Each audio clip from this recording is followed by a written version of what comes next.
It's time for part 7 of my favorite demos from Steep Next Fest 2025 in October. But even though there's only 7 days in the week, we have more than 7 parts. As be sure to stay tuned for some bonus episodes coming real soon. But here is today's selection of amazing indie games that you should definitely check out.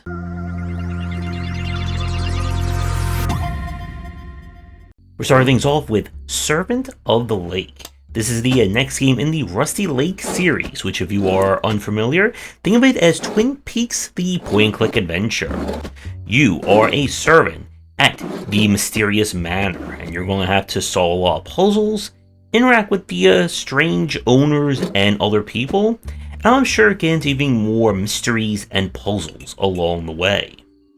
The demo doesn't quite show off anything I would say that is different for the series at this point, so you're coming for some very interesting and very confusing puzzles, the grand mystery, and of course finding all these secrets and possibly bonus endings along the way.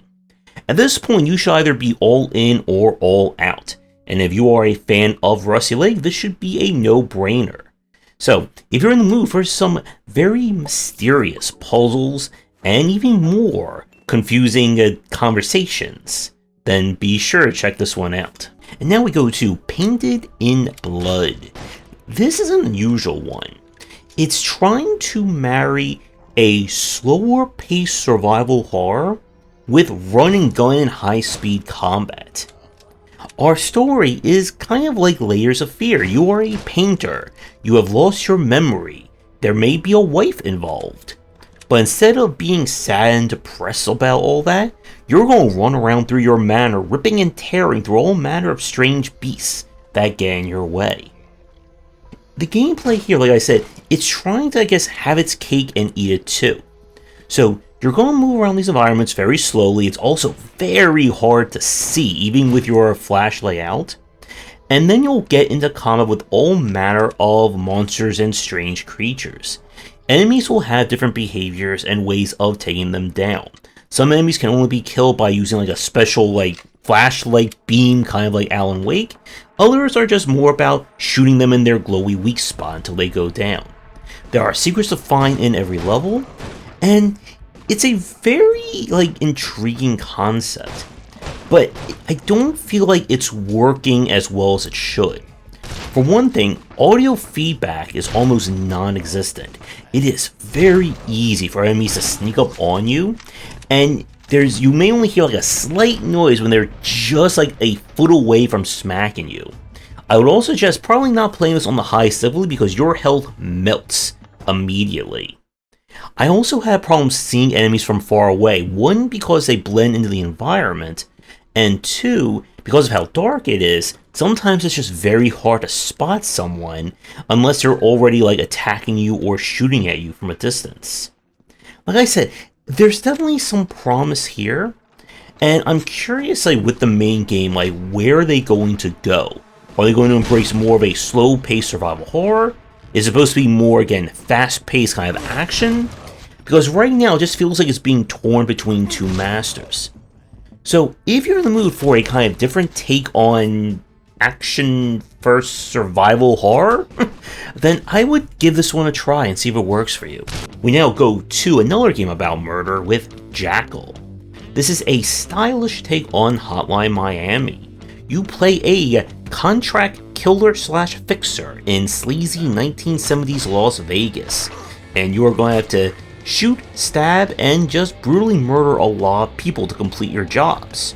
However, you have one very notable advantage.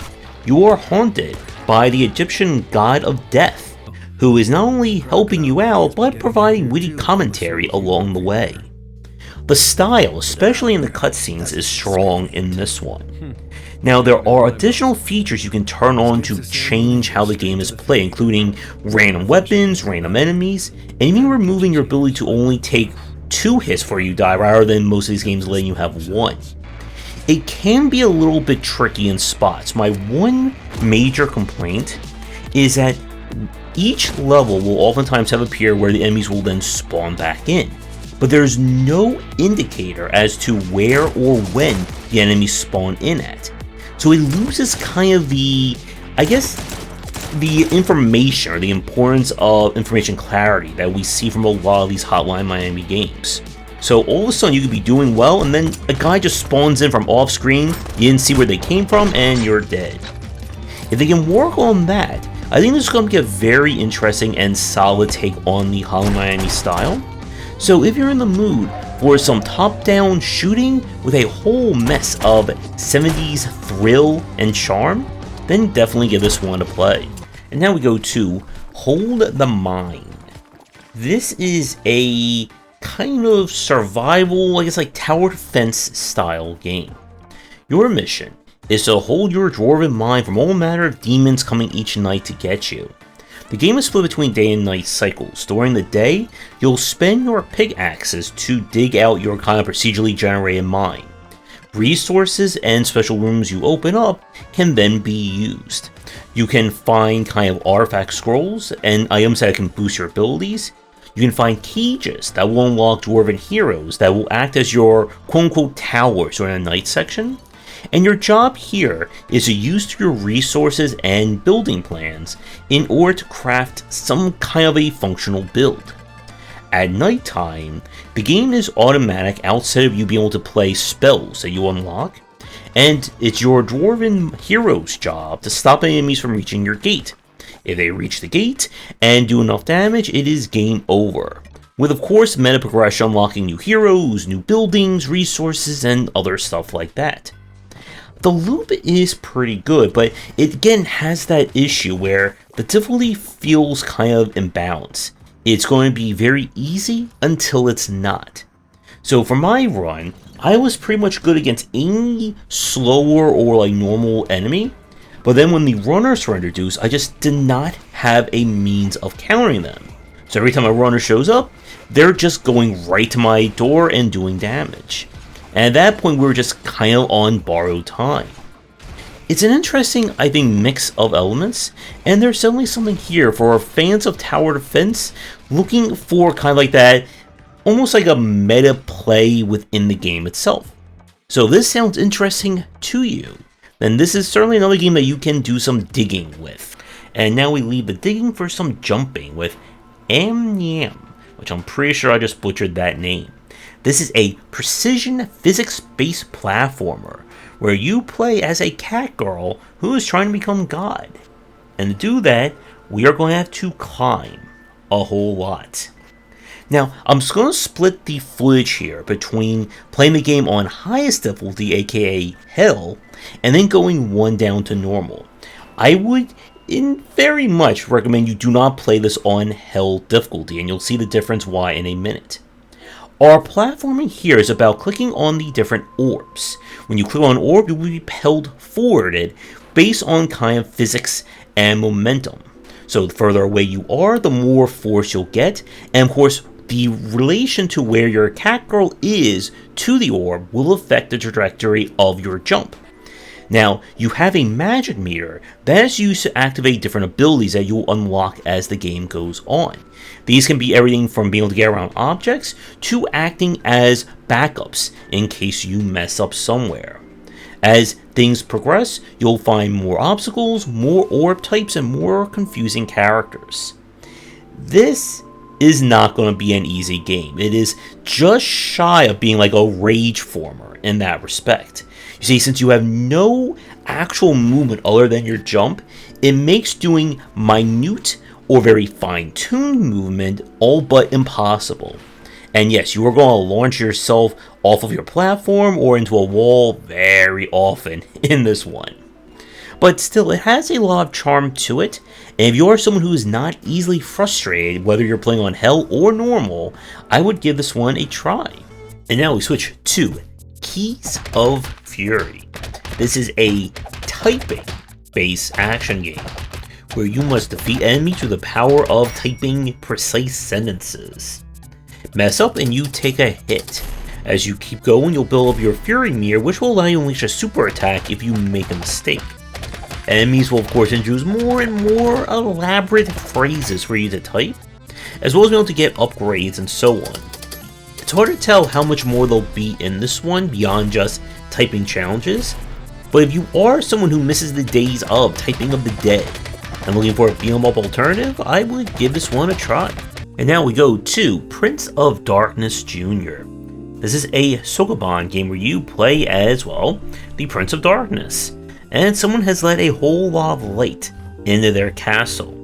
And you're going to have to push a lot of boxes in order to get some much needed darkness on the situation. Our gameplay here again is pure Sokoban style. The key puzzle mechanic here is that pushing objects into the light will create shadow for you to move. If you get hit by any light or move into it, then your vampire will go pop and you'll have to reload. The puzzle design here seems to be of a decent variety between kind of casual and more challenging affairs. So if you are a Sokoban fan looking for some cute vampire fun for the holiday or for Halloween, then I would give this demo a try. And for the last game of today's video, we go to Checkmage. This is a deck building chess challenge where you are wizards in a school and you're playing the hottest game known as Checkmage, which is kind of like chess in that you have pieces on the board and you're trying to checkmate. But then you run into wacky pieces such as the mine that copies the last piece move, or the gargoyle that can fly, or being able to manipulate the board, like setting up conveyor belts and more. So yes, this is basically, I guess, like chess by the wackiness of Balatro. Our gameplay is kept relatively low stakes. You're going to explore the school, get into Checkmage battles, and try to become the very best player in the Magic school. Your deck only consists of 8 cards. Each turn you'll gain 1 point of mana, which allow you to play more cards or more powerful pieces, and you'll also get access to spells if you slot them into your deck. The chess rules again remain the same. You must checkmate the king, or any piece that represents the king, because yes, we're going to be messing with that rule. Get through the match, and you'll be able to take cards from your opponent to add to your illustrious deck. And it's a very great and somewhat complicated take on this whole formula. My main issue is that it can feel a little bit lengthy to play. You see, it's not again about you just dealing with the enemy board. You must checkmate the opponent. But if you run out of pieces that can adequately checkmate them, there's nothing you can really do. And it kind of becomes this case where the enemy doesn't have to do anything, and they can just stalemate you internally. And I think I would have liked to have seen maybe like some way to get around that other than just having to restart the entire fight again. Still, very novel concept, and a great way of just throwing a very different take on the chess formula. So, if you are not bothered by checks and checkmate, and looking for a game that is definitely not going to teach you how to be a better chess player, I would give this one a try. And with that, another part comes to an end, but we still got plenty more games to get through. What did you think about these games? Let me know down in the comments, and let me take a look at your game. For a future stream and showcase, please get in touch. And with that, be sure to come back as we continue our never-ending look at Steam Next Fest with more indie games coming soon. Thanks for watching, and a special thank you to our Patreon supporters. If you enjoyed the video, do the YouTubing stuff, be sure to visit our Discord and Patreon, and if you're interested in more of my thoughts on design, check out my game design books.